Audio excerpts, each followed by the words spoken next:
So recently there was a benchmark leak of the Galaxy Note 20 Plus that suggested we would see an overclocked version of the Snapdragon 865 Plus with over 3 GHz of clock speed. Highest clock speed we have right now is the Snapdragon 855 Plus that runs at 2.96 GHz. So everyone was excited that we would get a new processor for the Galaxy Note 20 that should somewhat help differentiate it from the Galaxy S20 sousa phones, but it looks like the new Snapdragon processor is not happening. The Qualcomm is still officially silent on the Snapdragon 865 Plus case. Lance CDN pulls the head of marketing of Miso, which is a tiny smartphone company, has just spoken about this topic. According to him, Qualcomm has no intention to manufacture a Snapdragon 865 Plus variant this year, which could disappoint some tech enthusiasts. Miso is a Qualcomm partner and uses his products, so it can be assumed that Ryan should be well informed about the further plans of Qualcomm. Don't think we have any reason to not believe him anyway, I guess.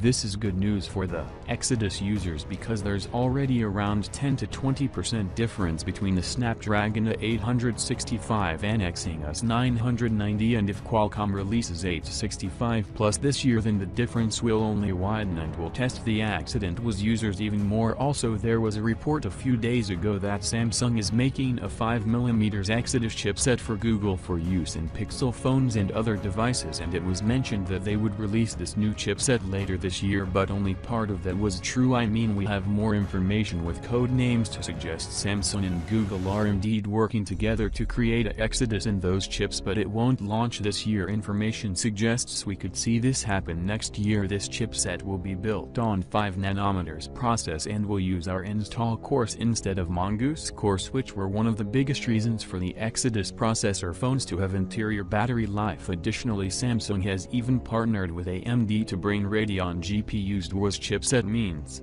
Exodus processor should perform on par or even better than the Snapdragon processors. We'll see next year how all of this is going to turn out. So we all know at this point that Exodus processors are inferior to the Snapdragon in both CPU as well as GPU, and today we have another video just to showcase that one birthday at a speed test comparison between the Exynos versus Snapdragon variants of the Galaxy Note 20, and as you can see there is clearly a difference here, 8 seconds to be exact, which is kind of an improvement compared to last year, and you will notice the difference in real life, but still these two are the same devices and the difference should be there to begin work racially when users are paying the exact same prices or even more in some cases to the Examiner's variants. I hope we don't get to see this next year with the new Exodus chipsets with a possible AMD graphics. Let me know what you think about this down in the comment below. Thanks and see you on my next video.